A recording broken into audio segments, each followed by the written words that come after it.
नाम है तुम्हारा? आदित्य। कितना क्वेश्चन बनाया भाई? 120। चालू है सर? सुनिए, हेलो, इधर देखिए, इधर देखिए। तो ये मॉक टेस्ट था। आप जितने यहाँ पर बैठे हैं वो सब एग्ज़ाम निकालना चाहते हैं, ऐसा मैं समझता हूँ। क्या मैं सही समझता हूँ? आप यहाँ पर जितने भी बैठे हैं वो जो WRD का जो एग्ज़ाम है वो क्रैक करना चाहते हैं और एक सीट पाना चाहते हैं और जॉब करना चाहते हैं, उसके बाद थोड़ा घूमना उमना चाहते हैं लाइफ में, फिर शादी वादी करना चाहते हैं। क्या मैं सही सोच रहा हूँ? है ना यार? तो ये जितना बोलने से अच्छा लग रहा है उतना ही टफ भी है। अब समझिए बात को, ये जो मॉक टेस्ट जो आपने दिया अभी, वहाँ से लेसन क्या लेना है ये समझिए। घर में जाके फिर कूलर और पंखा और AC चालू करके आप सो जाएंगे तो जिस लेवल पे अभी थे, अभी जिस पेपर में जैसा परफॉर्मेंस अभी हुआ वैसे एग्जाम में ही होगा। सो ये जो 15-20 दिन जो अभी आपके पास बचा हुआ है वो बहुत ही महत्वपूर्ण समय है, इसमें आपको मेहनत करना पड़ेगा। अभी ये लेवल देख लीजिए, आप 150 में कितना पा रहे हैं, 60-70 पा रहे हैं तो गेम से बाहर ही है। तो अगर उसको खींचना चाहते हैं 100 तक, तो ये जो 20 दिन है उसमें आपको दिन रात मेहनत करनी पड़ेगी। समझ रहे जी?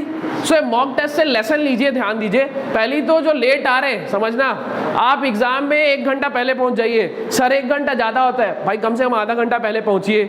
आप अपना आधार कार्ड भूल गए यार, गाड़ी की पंचर हो गया यार, नहीं पहुंच पाओगे। ये छोटी छोटी मिस्टेक है, आपकी पूरी लाइफ बर्बाद कर देगी यार। आपकी अच्छी तैयारी है, आप अपने एग्जाम हॉल पे बैठ ही नहीं पाए, जा ही नहीं पाए।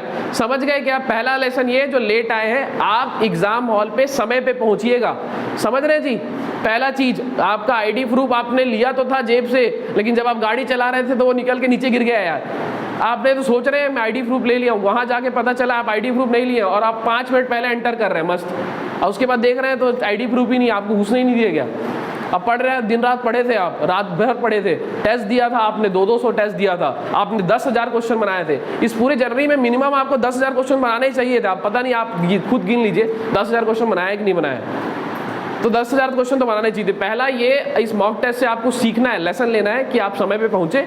दूसरी चीज, जिनको भूख लग रही होगी, जब भूख लगता है यार दिमाग काम नहीं करता है, समझ रहे हैं? तो थोड़ा हल्का नाश्ता करके जाइएगा, ज़्यादा भी बहुत ज़्यादा खाना खा के मत चले जाइएगा यार, दाल भात चावल रोटी सब खा के नहीं चले जा, लेकिन एक नाश्ता हल्का फुल्का कर लीजिएगा कि अभी आपको बैठने में जिसको भूख लग रहा हो, और जब भूख लगता है भाई तो दिमाग काम करना बंद कर देता है। ठीक है, तो एक अच्छा नाश्ता करके जाइएगा, हल्का नाश्ता करिएगा यार, ज़्यादा नाश्ता मत कर लीजिएगा। और पानी का बॉटल जरूर लेके जाइएगा यार, 4 लोग से पानी मत मांगते रहिएगा।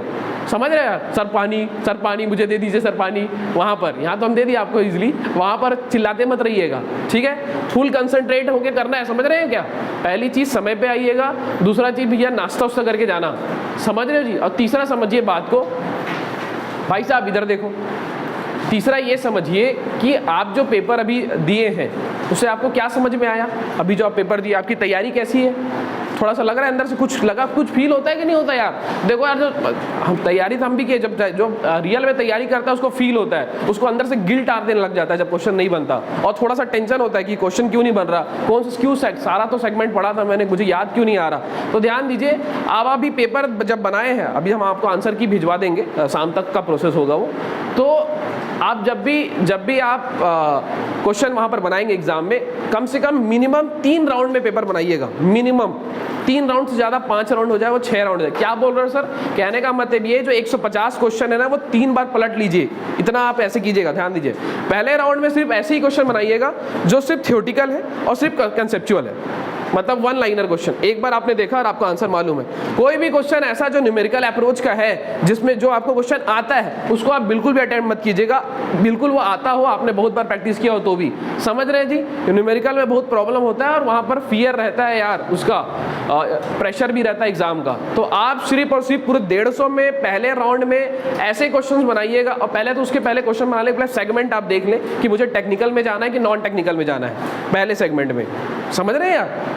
ऑब्वियस ही बात है, लोग तो टेक्निकली प्रीफर करेंगे मुझे जहाँ तक लगता है, क्योंकि ये तो टेक्निकल बेस्ड पेपर है, उसमें 50 नॉन टेक आ गया है। सो पहले आप टेक्निकल्स के से ही जाएंगे कि नॉन टेक्निकल में नहीं जाएंगे, सबका अलग अलग रहता है भाई। ये पहले से स्ट्रेटेजी बना के जाना पड़ता है, जो समझ लो पहली बार एग्जाम देने आ रहे हैं, तो ये सब कुछ पहले से सोच के जाता है आदमी कि पहले मैं टेक्निकल अटेम्प्ट करूंगा और पहले मैं क्या करूंगा। तो पहला जो राउंड है उसमें आप कंसेप्चुअल क्वेश्चन बनाइएगा, थ्योरेटिकल क्वेश्चन बनाइएगा। ऐसे क्वेश्चन न्यूमेरिकल जो आपने बहुत बार प्रैक्टिस किया हुआ है, आपको आता है, वो दिख रहा है, उसको मत अटेम्प्ट कीजिएगा पहले राउंड में। जब ये 150 क्वेश्चन में चले जाएंगे तो लगभग आपका 40% या 50% क्वेश्चन बन जाएगा। ये डिपेंड करता है कि आपकी तैयारी कितनी है और या फिर आपने जो सब्जेक्ट देख रखा है, पढ़ रखा है, आपने जो पढ़ा है उसी में से आ रहा है, तो वो फ्लक्चुएट करता है परसेंटेज से। सो मिनिमम 40% जो अच्छा पढ़ता है उसका 40% क्वेश्चन बनता है पहले राउंड में, और आपका जो पेपर है व्यापम जेईई का उसी लेवल का रहेगा जिसमें आप 40% क्वेश्चन कंसेप्चुअल देखेंगे जो आपसे एक बार में पहले बन जाएगा। 30 से 40%, चलो और ले लेते हैं, 30 से 40% क्वेश्चन आपके पहले राउंड में बनेगा,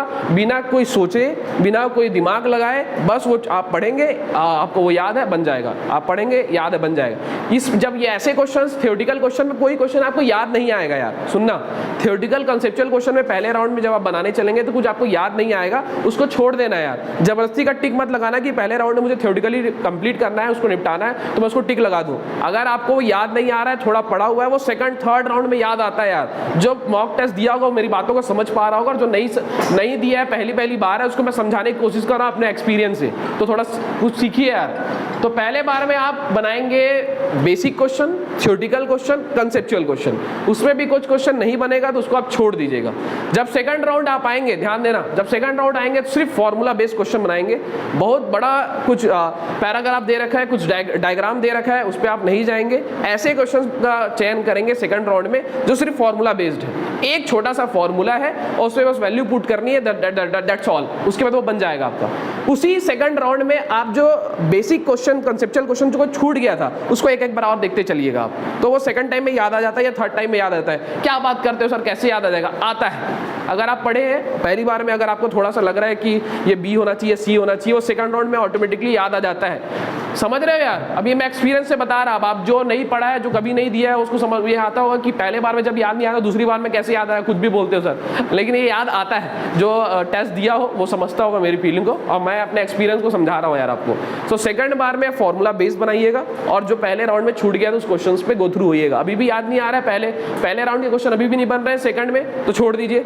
थर्ड राउंड में जब आप आएंगे तो देखिए 30-40% तो आपका कंसेप्चुअल बन गया था, 20% का वेटेज रहेगा मुश्किल से न्यूमेरिकल वाले का जो फॉर्मूला बेस्ड है, तो 50-60% का क्वेश्चन आपका बन गया। मतलब मान के चलिए 150 में हम 70-80 क्वेश्चन बना पाए अभी तक, 80 क्वेश्चन बना लिए सेकंड राउंड तक, 80 क्वेश्चन तक बन जाएगा। जो पढ़ने वाला बंदा है यार, जो नहीं पढ़ेगा उसके लिए क्या ही है यार, उसके लिए सब कोई बात है क्या? इसलिए तो बेकार बातें हैं जो मैं बोल रहा हूँ। जो पढ़ा हुआ है, जो सिलेबस पे डूबा था अभी तक 2 महीने तक, जो डूबा हुआ था, अब जो हाथ मुंह ऐसी धोया है सिलेबस पे, उसके लिए सब बात थोड़ी ना, उसके लिए तो बेकार बातें। जो रात दिन पढ़ा था 2 महीने तक, पूरे जितने भी 11 सब्जेक्ट्स दे रखे हैं शुरू से आखिरी तक, बिल्डिंग मटेरियल से लेकर कॉस्टिंग एस्टिमेशन तक, वो उसके लिए मैं बात कर रहा है यार। और जिसने कंप्यूटर भी पढ़ लिया है, जिसने छत्तीसगढ़ भी थोड़ा सा देखा है, जिसने जीके भी देख लिया है थोड़ा सा, उसके लिए मैं बात कर रहा है यार। आज मॉक टेस्ट पे खड़े हैं हम, मॉक टेस्ट मतलब आपका सब कुछ हो चुका है, ठीक है जी। तो सेकंड थर्ड राउंड में आप ऐसे क्वेश्चन बनाइएगा जिसमें थोड़ा दिमाग लगाना पड़े, और जो बिल्कुल नहीं आता तो उसको छोड़ ही दीजिएगा यार, उसको एकदम लास्ट में। थर्ड राउंड में आप न्यूमेरिकल क्वेश्चन बनाइए मस्त बैठ के, 70-80 क्वेश्चन, 90 क्वेश्चन आप बना चुके हैं, 90-100 तक पहुंच चुके हैं। फिर थर्ड राउंड में आप बनाइए न्यूमेरिकल को, ऐसे न्यूमेरिकल जो कभी आपने बनाए थे लेकिन बड़े हैं। जो कभी नहीं बनाया तो उसको तो छूना भी नहीं है, चाहे उसका नंबर कितना भी हो, चाहे उसका नंबर 10 हो चाहे 15 हो। और आप घबराइएगा मत यार, पहले राउंड में आपको, जैसे मैंने बोला कि पहले राउंड में आप ऐसे क्वेश्चन बनाइए जो थ्योरेटिकल है। आपका शुरू का 10 क्वेश्चन ही नहीं बन रहा है तो घबराइएगा मत बिल्कुल। आपके पास 150 क्वेश्चन है, ये घबराहट होती है यार, पहले के 10 क्वेश्चन ही आपसे नहीं बने तो फिर आप घबराहट में अटेम्प्ट करना चालू कर देते हैं। बिल्कुल अटेम्प्ट मत कीजिएगा जब तक आप 150 तक ना चले जाएं, ठीक है जी। 10 क्वेश्चन भी ना बने, 15 क्वेश्चन भी ना बने पहले राउंड में, तो जो मैं आपको बोला हूँ वैसे ही अटेम्प्ट कीजिएगा। अगर आपके पास एक्सपीरियंस नहीं है तो ये बात आप समझिएगा। उसके बाद जब पूरा अटेम्प्ट हो जाए, जब पूरा आप क्वेश्चन बना ले, तभी आप ऐसे क्वेश्चंस पे देखिएगा जो नए क्वेश्चन है, बिल्कुल आपने प्रैक्टिस किया नहीं है। फिर से मैं बोल रहा हूँ, टॉपर वही होता है जो वहाँ नए, जो टॉपर होता है वो वहाँ नए क्वेश्चन कभी नहीं बनाता यार। वो 150 का 150 क्वेश्चन उसका देखा हुआ होता है, उसका बनाया हुआ होता है, उसका प्रैक्टिस किया होता है। वहां पर समय नहीं होता कि हम नए क्वेश्चंस को जजमेंट करें, तुरंत पढ़ें, तुरंत सोचें और कुछ नया फॉर्मूला लगा के उसको बना ले, ऐसा कभी नहीं होता है। एग्जाम हॉल में सिर्फ और सिर्फ जो पढ़ा हुआ है, जो देखा हुआ है, वही तेजी से बनता है, वही फास्ट बनता है। तो जो टॉपर होता है उसका प्रैक्टिस ज्यादा होता है, उसका बहुत ज्यादा पढ़ा हुआ होता है, वो सारे क्वेश्चन को देखा हुआ होता है, तो 150 क्वेश्चन उसके लिए आसान होते हैं। समझ रहे मैं क्या बोल रहा हूँ? सो नए क्वेश्चन में बिल्कुल भी हाथ पैर मत लगाइएगा। जब एकदम लास्ट में सब कुछ बच जाए तो उसमें काम कीजिएगा। इतनी बात समझ में आ रही है क्या आपको? तो यहाँ से लेसन लीजिए कि इस पेपर में कौन से टॉपिक का क्वेश्चन क्यों नहीं बना, कैसे नहीं बनेगा, वो कहाँ से आया था, क्या करना है उसका, घर जाके इस 150 क्वेश्चंस को फिर से देखिएगा अगर आप चाहते हैं कि आपका नंबर इनहेंस हो। अदरवाइज मैं फिर से बता रहा हूँ, ये नंबर देख लेना, मॉक 1, मॉक 2, मॉक 3, समझ रहे हो यार। जैसे मॉक 1 में तुम्हारा 70 आया, मॉक 2 में तुम्हारा 80 आया और मॉक 3 में तुम्हारा 90 आया, इससे ऊपर नहीं बढ़ेगा, 100 से नंबर तुम्हारा नहीं बढ़ेगा। मॉक 3 जो बैठेगा उसका नंबर 90 आएगा, 100 से ऊपर नहीं बढ़ेगा, मैं बता देता हूँ आपको, 100 नंबर से ऊपर नहीं बढ़ेगा अगर आपको 90 नंबर आ रहा है, ठीक है जी, समझे बात को। तो अगर आपको थोड़ा नंबर बढ़ाना है, अभी जिस हालात में आप है, अच्छे हालात में है तो अच्छी बात है, 100 से आपका नंबर आ रहा है तो वेल एंड गुड है, आपका सिलेक्शन पक्का है इस टेस्ट में अगर 100 से ऊपर नंबर आ रहा है। अगर 100 से नंबर नीचे है और आप चाहते हैं कि सिलेक्शन ले, तो थोड़ा सा आपको अभी 20 दिन और मेहनत करने की ज़रूरत है। तो आप प्लीज़ एनालिसिस कीजिएगा, हर एक क्वेश्चन कहाँ से आया था, उसका कंसेप्ट क्या है, वो कैसे बनेगा, कैसे रिवाइज किया जाए। तो ऐसा 150 क्वेश्चन में जितने भी क्वेश्चन है टेक्निकल और नॉन टेक्निकल, पूरा जो सेक्शन है उसको आप रिवाइज कीजिएगा अगले मॉक टेस्ट में, तब आपका परफॉर्मेंस थोड़ा अच्छा रहेगा। क्या समझ पा रहे हैं बात को।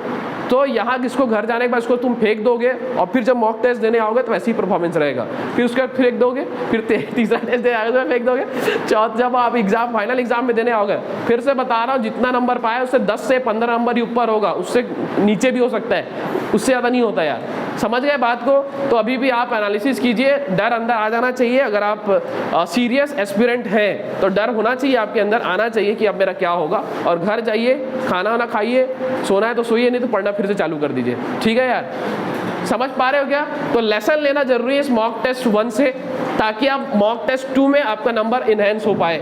समझ गए बात को। पूरा 150 क्वेश्चन को फिर से बैठ के देखना है और उसके पूरे कंसेप्ट को फिर से रिवाइज करना है। मेहनत नहीं करोगे तो जो मेहनत करेगा वो सीट लेके जाएगा, आपको कोई मिलेगा नहीं, जबरदस्ती का कोई सीट देगा आपको।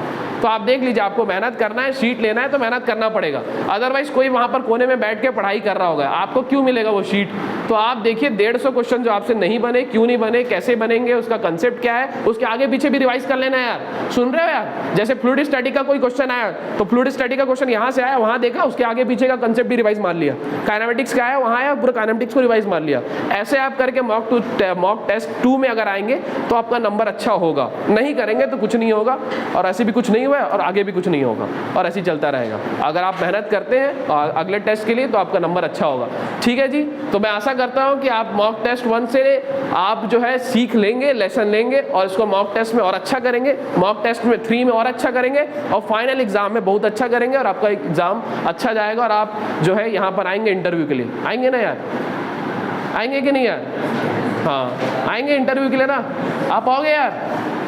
तो भाई मेहनत करना, आओगे। चलिए best of luck, mock test 2 के में मिलते हैं, ठीक है। पढ़ते रहिए, समय बहुत कम बचा हुआ है, पूरा मेहनत करते रहिए। धन्यवाद।